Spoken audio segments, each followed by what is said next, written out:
Hello and welcome back to another SwansCast match preview. I'm joined this week by Graham from the Falk Podcast. I said it right. I'm quite glad because that can go wrong very easily. I know you told a story about it last time you were on here, but welcome back, Graham. Obviously has been here before, so thanks for having me. That's all right. Thank you very much for joining me again. So before we kick off with this one, obviously we're going to talk about Sunderland and Swansea versus Sunderland, which is on the 4th of November, 3 o'clock kickoff. Very long trip for the away fans, this one. Maybe a flight will be a little bit of a better option.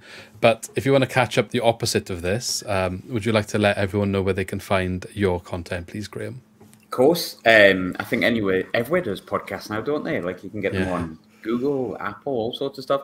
So anyway, you normally wouldn't. It's just What the Falk Podcast. You can find it on there. If you want to follow me and give me abuse on Twitter, don't do that. But if you want to, if you really, really want to, that's just at What the Falk Pod.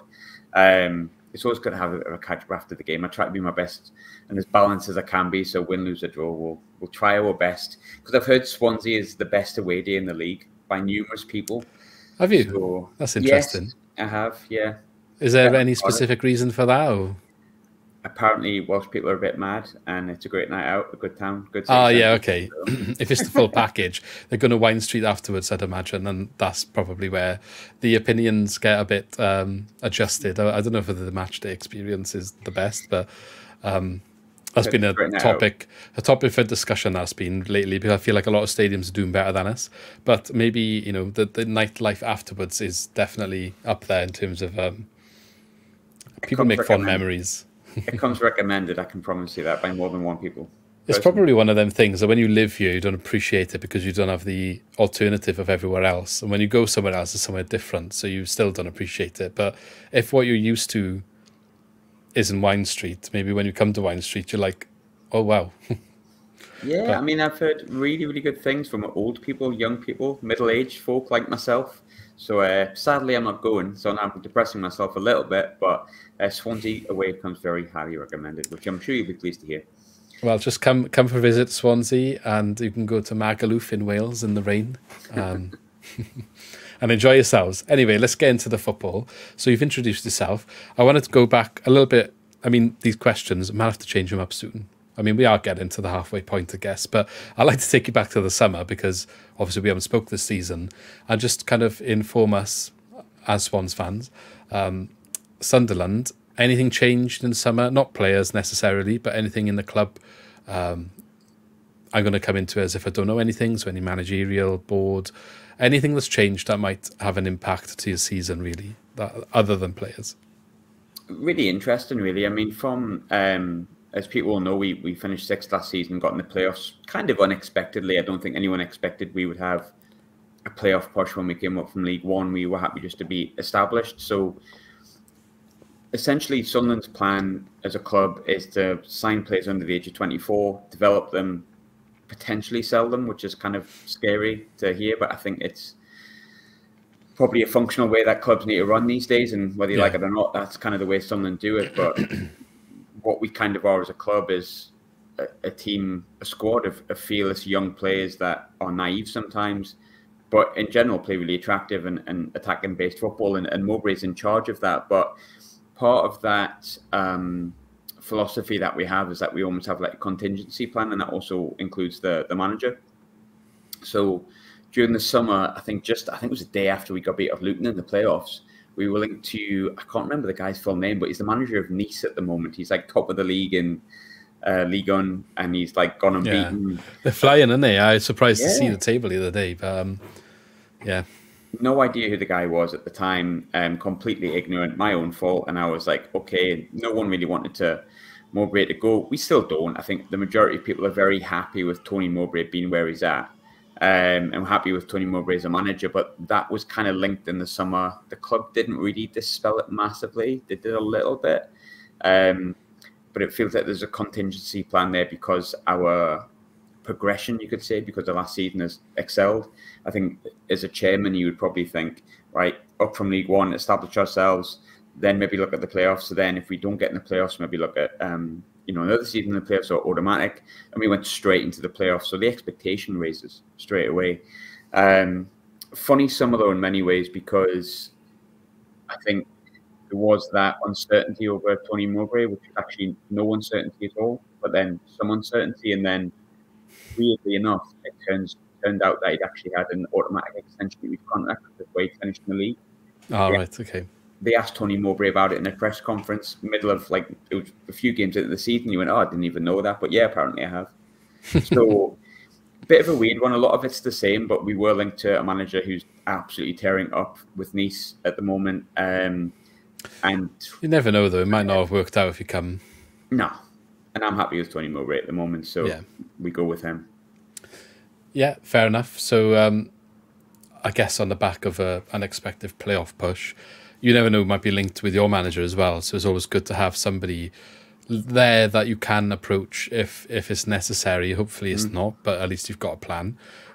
We definitely have been caught out with not having a plan when that sort of thing has happened. Specifically after Steve Cooper left, there was a bit of drama, I would say, before Russell Martin came in. I think he came in a week before the season started, and having a plan, I guess you avoid that sort of situation. We obviously had a managerial change this year as well, so I think as a football fan, it feels unnerving for your football club to have a plan for successive managers, but actually it's quite clever in a kind of weird way. But you just think maybe the worst on you, but ultimately they're preparing for the worst is what it is. It's just you think, oh, hang on, what does this mean? They're not trusting him. It's the sort of thing I guess they should just keep behind closed doors, and nothing really needs to get out about it, and then nobody needs to worry or get concerned or anything. And if the worst happens and then they sort it up straight away, they look like geniuses. But it's when it gets out at the wrong time, they look a bit like, why are you looking at other managers for when you've got someone? A bit disrespectful. But yeah, I'd imagine it's the same with players as well. Speaking of which, players then, ins and outs at your club in the summer. Now, I know you've lost some significant goal contributions, and I know Southampton was sniffing around a lot of your players, and not more than just one. If you want to talk a little bit about that, you can give perhaps a bit more detail than me just lining it up. I'm sure you will fulfill us with all of the detail. Well, this is going to sound like a sort of brag, but I was in Monaco on the day of the transfer deadline day. I've been to Monaco recently as well. That's really nice. Yeah, I went there in the Rugby World Cup. It's very expensive though. Too expensive for my liking, to be honest. Don't think I'm going to go back anytime soon when it comes to price of pints. But so I was flying back the day of the transfer deadline day, and I mean, off the top of my head, who was linked with a move away? Dan Neil was linked to Liverpool. Patrick Roberts was linked to Southampton. Ross Stewart was linked to Southampton. Jack Clark was linked to Burnley. Danny Bart was linked to any team in the Championship, who was our player of the year last year. And weirdly, in the end, obviously we were linked with players coming in as well, but in the end, all that really happened was, I think, Ross Stewart went to Southampton, Danny Bart went to Norwich, Lyndon Gooch went to Stoke, and a player who was a golden boy, it's called, I think, the nominee. We brought him in January, a guy called, oh my God, his name's completely gone, Isaac Lee Hadge, that's his name. He kind of came in, played a couple of games, looked like Bambi on ice, but came really highly rated from Lille. Apparently there's clubs in the Premier League looking at him. We brought him in, and he just went to Qatar for however many million out of nowhere when we got him on free. So in the end, not that many players actually left. Obviously Stewart, Bart, Lyndon Gooch. It pains me to say Lyndon Gooch was okay because I love him, because he was here since he was 11 and he's Sunderland through and through, even though he's actually American. But he wasn't going to play regularly, and maybe Danny Bart was the same, as much as I wouldn't have done that. Ross Stewart was the big loss. But to put it into context for Ross Stewart, arguably, in my opinion, outside of Jokeres, the best striker in the Championship last season. Some people disagree, but he's there or thereabouts. But he only played 12 games because he injured his thigh, was out for 3 months, came back for a month. Is that when the fee was a bit lower? His contract was also running out. His contract similar to Peru then. Yes, very much so. So he wasn't going to sign a contract. That's another conversation whether I agree with Stewart or agree with the club. The long story short is the contract wasn't going to be signed. He hasn't played since January. He barely played before January, and we got offered 10 million rising to 12. It's a good move, but it made me sad. For somebody who played so little, like we were, some people were disappointed with the fee we received for Perot, which was about 13. There's obviously add-ons and stuff that could come into play. I guess 9.3 for is what I've got here. Maybe I'm a little bit wrong with it, but around there. Yeah.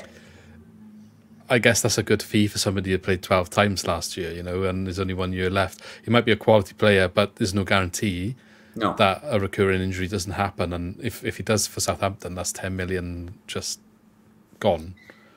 And to be honest, before we signed Ross, he didn't play on that regularly for Ross County. He had like one fully fit season, and he was outstanding for us. And he was always outstanding when he played for us. I don't think he had a bad game, but I understand from a club's viewpoint, he's not going to sign a contract. There's a risk within that. He's actually only played 12 championship games, and you've been offered a potential 12 million, I think it rises to, if he hits all of these. Even if it doesn't hit that, you take the 9-10 million. Yeah, and reinvest. It's part of our model, and it's probably the risk worth taking, as much as it does really pain me because he's my favorite player for a long time. But business wise, which it sometimes is with football, that is something that happens. No, I think a lot of fans will relate here with the Joel Perot situation. A lot of fans will say that maybe he's been their favourite for a couple of seasons. He wasn't going to sign a contract for whatever reason, and probably similar in regards to the model of the club. We are buying, I think they call them saleable assets, where they think they can buy the low risk but high value if it pays off, is what they like to call them. At the end of the day, football clubs often are run like a business these days, and that is the reality of the world, I guess, especially in the Championship, where it's tricky to otherwise bring the income in that is needed to stay competitive. So, yep. On to the next one. I'm sure there'll be another one we're talking about next season who has made us cry when he's gone for a big fee. Oh, absolutely. I think it's a case if you get promoted or that's it. I mean, Jack Clark was linked to Burnley. We did really well to fend off sort of the interest in him. They were offering like 7 million, really silly, stupid bids in the modern day. But I think they went higher, maybe 12, 13 or something like that. And we fended it off, and Lucky's nearly in double figures for a winger. But if we don't get promoted, we know there's no way you can hang on to someone. It's promoted or bust with a lot of players in the Championship, a lot of clubs. A lot of our fans were shocked when we turned down around 10 million total, some add-ons included, for Nathan Wood. The karma is, though, he got a 3-month injury like a week later or 2 weeks later after the bid was rejected. So, and had a stinker of a performance in the game after the deadline day as well. But there we go. Of course, yeah. But Russell Martin turning heads, I guess there's more context there because he used to be here. So it's like, oh, you could come with me. Yeah, I mean, he was quite interested in a few of ours. He got one of them, but I think at the time a bit of a derogatory, is that the word? 5 million bid for Patrick Roberts. I think we wanted a bit more and eventually stayed. And ironically, Patrick hasn't had that many assists or that many goals. But we're pleased he's here. We're pleased he's staying. Yeah. Okay, so let's move on then. So we talked about the players a little bit. So in terms of style of play, I'd expect maybe it's built on what you were showing last year, but maybe you can talk about the style of play that you've seen this season so far, and what do you expect going into this game at Swansea? I think with Sunderland, and this is a negative, and it's also mainly a positive. So our style of play kind of is not that different to what you would expect from Tony Mowbray sides of old. We're very nice to watch, which is a weird thing to say as a Sunderland fan, because you don't want to come across as arrogant, but at the same time, we are really good to watch. I mean, our goal against Norwich, Jack Clark takes out 2 or 3 Norwich players and then pings this ball through to Dan Neil, our midfielder, who puts like the best finish, just a little dinked lob over the goalkeeper, and it's lovely. And you think, wow, like Patrick Roberts is a fantastic player to watch. He needs to get more goals and assists, but as a player, he's mesmerising. He's brilliant. His footwork's fantastic. The boys we've got in midfield are really, really cultured midfielders, just getting better by the game, better by the months, and better by the seasons. But what you get with a young, fearless team who just want to play football, I think Pierre Ekwa said after the Southampton game, it feels like I'm playing with my mates in the backyard. And that's great, and we love it, and I wouldn't change it. I really, genuinely wouldn't. But occasionally, young players come with naivety, and that's sometimes where that can bite us in the backside. I think we'll have a go at Swansea. I don't think we know any other way to play. to be honest. I've seen Tony Mowbray play, I wouldn't even say it was defensively, but a bit more astute last year against Norwich. Possession-based side, they were in really good form at the time. We were not in good form. We'd lost 3 in a row, including a 5-1 defeat at Stoke. And then we went and won 1-0, but most of the time we just get the ball, have a go, and just play the game that we want to play. But that can occasionally be, most of the time, it's good, but it can occasionally bite us in the backside, because I think the Cardiff games are real big. I know Cardiff have done well this season, but they weren't very good at the Stadium Light. They sat on their 6-yard box. We had chance after chance after chance after chance, couldn't score, and then the corner went in, and they just put it in the back of the net. And then you pull it apart, don't you, in your review shows, and you talk about it and kind of the nth degree about things that ironically, and they don't matter because it's done, but you do that. And I think the Cardiff game, we looked at it and we were just like, we didn't actually know any other way to play it other than just have a go, give it to Jack Clark, give it to Roberts, try and get beyond the line. And the big thing is we don't really, at the moment, have a Ross Stewart up front. We played last season without a striker, but we brought in Mason Burstow from Chelsea on loan. We brought in a young boy called Mayenda. We also brought in another young boy called Hamir, who I think collectively together are 15 years old. If you add them all together, they're very, very young. And we brought in a young Ukrainian boy called Nazarai Rusin, who's actually 25. We brought in a young Ukrainian as well. This must be trending. It's very trendy to bring in the Ukrainians at the minute. But he actually did quite well. He's different. The other 3 boys are kind of hold it up, come a bit deep and spread out, which is kind of how we play.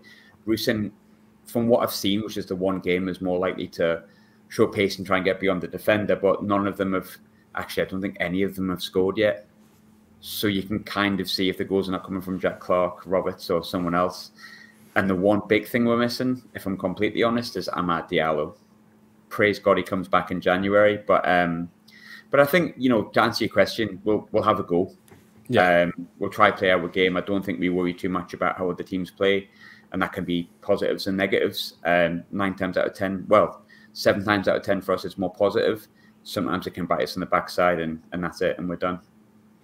Yeah, no, I think I spoke on your podcast, obviously, and it's more worrying for us at the moment if teams come and shut up shop, because our home game against Watford, we couldn't really do anything about it. They stifled us out. And when they did have a go in the second half, then they kind of got on top. So, yeah, we'll see. It'd be, if there's a bit more space, I feel like we got a bit more to work with. Going into the game then, what do you think the formation, or what formation are you expecting to see, and maybe the lineup that you would expect, but then who would be the key players for us to watch out for within that? I think if I look, assuming there's no injuries or anything like that, we're speaking on the Wednesday, I'm assuming we'd find out about that just now, but if there's no injuries, you'll have Patterson in goal, Anthony Patterson will go in goal. Your back four will be, the back four could be interesting because Dennis Serkin's our best left back, but the boy who's come in and filled in, Niall Huggins, has done very well. There's a little bit of a debate at the moment around who should play, which I think Serkin's winning quite comfortably, which is no disrespect to Huggins in any way, shape, size or form, but Huggins is a right-footed player playing at left back at the moment. Serkin is our best left back. He's just injured a lot. Ironically, Huggins hadn't played for 2 years before that, but I think he'll stick with the back four that won it against Norwich. So I think we'll have Trey Hume at right back, who occasionally randomly drifts into midfield, which is quite a cool thing to watch. Your back two will be Dan Ballard, Lugonai, and your left back will be Huggins, and then your midfield three sort of picks itself. Your midfield three will be Dan Neil, Pierre Ekwa, and Job. There's potential that Job could come out because he's looked tired the past couple of games. He's only, again, another player that's only 12 years old. But he is a good player. He's not as good as his brother, but I'm sure we can. I was going to say, is he going to be at Real Madrid in a couple of years? You know what? It would not shock me if he's an England international, but his brother's on a different planet. His form this season is, he's like Zidane, and he's like Zidane reincarnated at the moment. Unreal, just an absolute joke. I think we'll persist with him, and maybe you can exchange him for the likes of Pritchard. Would maybe come in the 10 if he was to change. Potentially Bradley Dack, although he is kind of perma injured, as you sort of touched on both on my podcast. Roberts on the right, Jack Clark on the left, and then I think he'll stick with Rusin, the Ukrainian boy up front. Key players, Jack Clark. Outstanding. Speaking of him, I got sofa score up, and I know ratings aren't everything, but it's not very often you see a 10 rating, which has been given to Jack Clark against Norwich. Was he that good? Yeah, outstanding. Just unbelievable. The boy obviously has a lot of talent. Before he came to Spurs, he went to Spurs for 10 million, I think, when he was 18, went on loan to Leeds, and then he didn't get a chance at Spurs. I think he played 3 cup games. I don't even know if they were first team cup games. I don't know if they were Papa John's games for like the under 21s or something like that. But he didn't get in. Went on loan to QPR, went on loan to Stoke, and look, based on how Stoke and QPR have been over the past few years, they're not exactly a club on the up. Came to us in League One, frustrating as hell in League One. Like, for the 6 months, you'd be like, you're just going to cut inside and you can't put a ball in. Then he did all right in the playoffs, and you thought, okay, fair enough. And we signed him permanently. I think we paid, they said 3.5 without revealing the figure. It's not 3.5. If he hits all of his triggers, it'll be a lot more than 3.5. If he hits all of his triggers, I'm sure he'll be confident and comfortable paying more than the fee that we've actually paid so far. Probably promotion and stuff. And yeah. England caps and all that kind of thing, I think. But he's just been phenomenal since the championships came in. I mean, last year he was great last year because you had Hume, Diallo and Roberts that were just mesmerising on the left, but that just created so much space on the left for him to kind of get goals, and he got 24 goal contributions. I think it was around 9 goals within that, the rest all being assists. But this season he's been on another level, and some people will look and say, well, you know, he scored 3 or 4 penalties within that 9 goals he scored, but he's won the penalties as well. Like, he's won them, so he has the right to take them. He can have games where, you know, things don't come off for him, but the best thing I like about Jack Clark is he never hides. He wants the ball every single time. Sometimes he'll run across your box and try and cut inside, and you think, just pass the damn thing, but he gets through people. I could see he could have even more goals than he's had this season. Like, his level he's at, but he's our best player. You know, it's going to be hard to keep on to him in January. I know that. If we don't get promoted, he's not staying at the club. I can guarantee that. He's got a disruptive agent, Ian Hart, you may remember, formerly of Leeds and Republic of Ireland. But yeah, he really was that good. I mean, watch his assist for the second goal and just, it's Premier League level. I'll go and check that out, but I hope it is one of the days he has an off day on Saturday. But that's the sort of player that Swansea are really missing at the moment. Since we've introduced wingers into our system, there's not really anyone that's getting bums off seats when they're doing a bit of trickery and just running at players and all that sort of stuff. It's more of a team effort to get through, break the lines and runs in behind, all that sort of stuff. Don't get me wrong, there is players that can do things, but no one, I want to say someone that's, as a Swansea player, springs to mind that would do similar as perhaps Jefferson Montero, and he used to do things like that in the Premier League, just not as consistent as what was needed, you know. It's what you pay for, isn't it? I think sometimes, and if they've got the end product, but it lifts the crowd, the crowd as well, and that can be so important sometimes. I think when you've got the end product of the silky skills and the pace, it's a perfect package. And Jack Clark at the minute has got that. But look, he can have a frustrating game now and again. It can happen. He's a winger. That does happen. But you know, hopefully for us, he continues to form that he's been shown. Yeah, the closest we probably had was signing Josh Giannelli this year, but he's got a season-ending injury, so he's not around now. Unfortunately, he played a handful of games and he's out. So he looked like he could be that player, and then it stopped so abruptly, which is unfortunate and frustrating. But I'm hoping that he can return to where he left off next year. I was actually looking forward to seeing Josh Giannelli again, because there's a little bit of history with him. History that I don't think Sunderland fans will want to remember. But we once played Walsall, and he scored an absolute screamer from about 35 yards out, ran up to our fans, did the ear thing as it was, and we went down to 10 men as it was. We scored 2 in the last 10 minutes, I think, and our captain at the time, George Honeyman, now of Millwall, rather than celebrating with the fans and rather than celebrating with his team, ran straight up to Josh Giannelli and just did that, which was very good. But obviously, he's been to Hearts and Preston. That would have been a good one to have if he was available. It would have been a good bit of history to add a bit of bite to the match. And it's nice to see that he's got history of scoring them sort of screamers, because he did score a goal for us this season in the Cup. I think it was Northampton we were playing. Pretty much what you just described. So, I mean, there's more to it. He had a turn. I think he got played in the ball, did a turn, nutmegged someone, ran up towards the outside of the box and just pelted it in. A hell of a goal. But shame we're not going to see more of that this season, definitely. Okay, I'm going to flip the question on you a little bit then and ask if you are able to answer, because I know sometimes I ask this question and people are very honest and say they don't know enough about our players, which is fair because sometimes I'm the same with the other clubs. But what key players or what players does Swansea City have that maybe concern you going into this match? I've always felt like Swansea, collectively for years have been like a more of a team effort, if that makes sense. Even going back to like the Premier League days, I think you had the occasional like Michu, obviously shone quite highly, but there is players within that squad that I think are good players. I think, Matt Grimes is quite underrated. Yeah, I agree. His like passing stats and stuff like that are always really high up. And I know stats don't always tell the story, but they do. But when it's consistent for that much time, I think it's got to be some merit to what it means.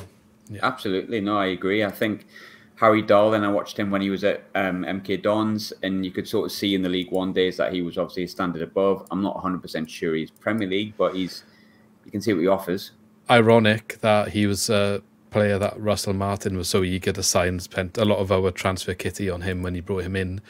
Never really got the best out of him. That Michael Duff seems to be doing a lot more of a better job doing that. So the name that really sticks out, there's actually two technically, because Harrison Ashby obviously plays for that lot up the road, which you always feel there's going to be something. Oh yeah, there's a bit of bite there, of course. Yeah. I didn't even think of that. You always think there's something like that. But the one that really sticks out for me, and I don't really know how he's done since, but one player that would cause us, and look, don't get me wrong, our team was significantly worse, but I think you could see, talking of players you watch in League One, that you go, they're so far above that level, was Jamal Lowe. He always causes problems, and I know he hasn't really set the world alight since he kind of moved up to the Championship, but whenever he come up against us, he was decent. He's got, I think, a couple of goals this season for you, and the same probably applies to Jerry Yates. I've also thought Jerry Yates is a really hard worker, but capable of the spectacular, I think. So there's players in there that concern me, weirdly enough, from the League One years. Yeah.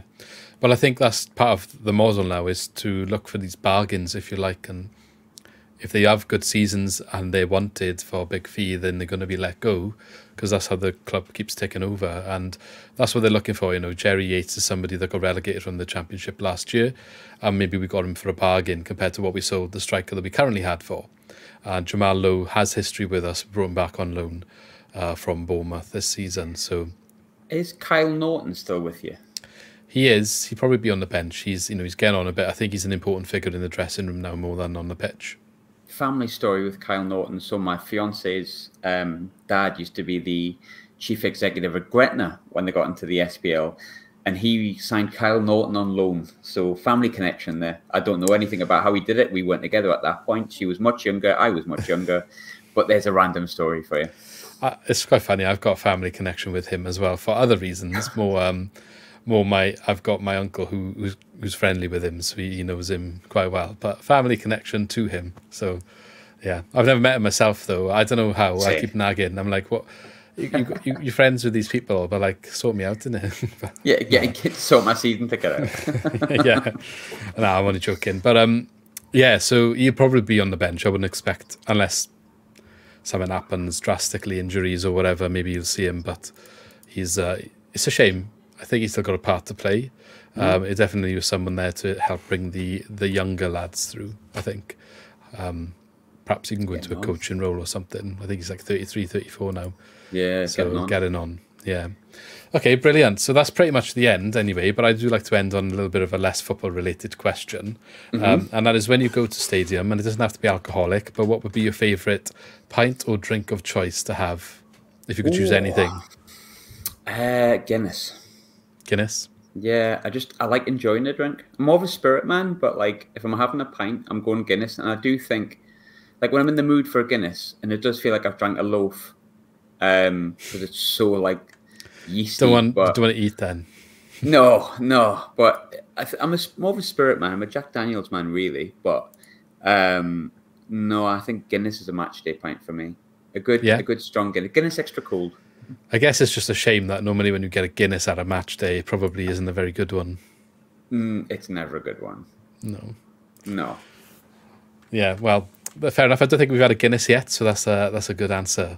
Pleased to be different. Especially on the back of the Rugby World Cup, because Guinness, I think, is quite often associated as a rugby drink, especially with obviously Ireland, and quite often the Six Nations is on over St. Patrick's Day, isn't it? So I would say I'm not a rugby man, but I know that would be offensive on a Welsh podcast. That's okay. I know not everyone is, but it's only because it's relevant to the recent World Cup. I mean, last week now, old is history. Move on. But yes, okay. Thank you very much for joining again, Graham. And you're welcome.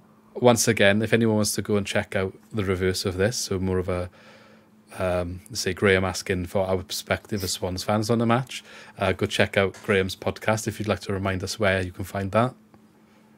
It is Spotify, YouTube, Google, other places that haven't gone out of business, because there was a few of them. But if you want to chat, at What the Falk Pod on Twitter. It's called Twitter. It's not called X. I will never call it X. It's Twitter. I still call it Twitter too. Don't worry about it. Same. It's just weird to say X, isn't it? It's just odd. Yeah, weird. Okay, but yeah, go check that out, What the Falk Podcast. And we shall catch you on the next one. Good luck, obviously, after the weekend. And I'm sure we'll talk again for the reverse fixture later in the season. Sure we will. Thanks for having me, mate. Appreciate it. Yeah, thanks again. No problem.